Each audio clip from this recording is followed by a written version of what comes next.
वैशाख मास महात्म्य तीसरा अध्याय। जो मनुष्य वैशाख मास में ब्राह्मण को सुंदर चारपाई का दान करता है और उस पर सोए हुए ब्राह्मण को हवा करता है तो संपूर्ण धर्मों के साधन से उसका शरीर निरोग रहता है। वह योगियों से भी दुर्लभ मोक्ष पद को पाता है। उसके पाप ऐसे ही जल जाते हैं जैसे अग्नि के स्पर्श से कपूर। उस पलंग पर ब्राह्मण के सोने से जीवन के जाने व अनजाने पाप का नाश हो जाता है। वह इस जन्म में सुखों को भोगता है। उसके कुल की भी वृद्धि होती है, यश और धैर्य मिलता है। उसके कुल में कोई अधर्मी नहीं मिलता है। वह संसार के भोगों को भोग कर अपने प्राण त्याग कर बैकुंठ को जाता है।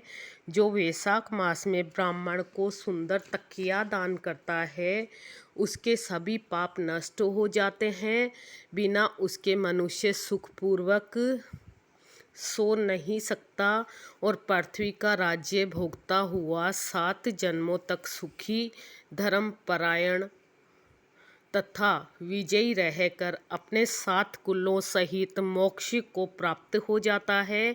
जो वैशाख मास में चटाई या आसन दान करता है, जैसे जल में पड़ी हुई वह भीगती नहीं, जल से अलग रहती है, वैसे ही वह मनुष्य संसार के सब धर्मों से अलग रहता है। चटाई तथा आसन देने वाला पुरुष आसन और शैया पर बैठकर सुख भोगता है। जो पुष्प और कुमकुम का दान करता है वह सार्वभौम राजा होता है।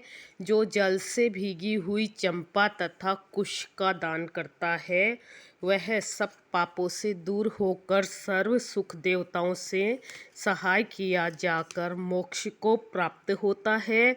जो मेष संक्रांति में केतकी और मल्लिका का दान करता है वह भगवान की आज्ञा से मोक्ष पद प्राप्त करता है। जो सुपारी, सुगंधित द्रव्य तथा नारियल का दान करता है वह 7 जन्म तक ब्राह्मण के घर जन्म लेकर 7 कुलों सहित विष्णु लोक को प्राप्त होता है। जो ब्राह्मण के विश्राम के लिए मंडप बनाकर देता है उसको अनंत फल होता है। जो छाया मंडप बनवाकर बालू गिरवाकर प्याऊ लगाता है वह स्वर्ग का भी स्वामी होता है।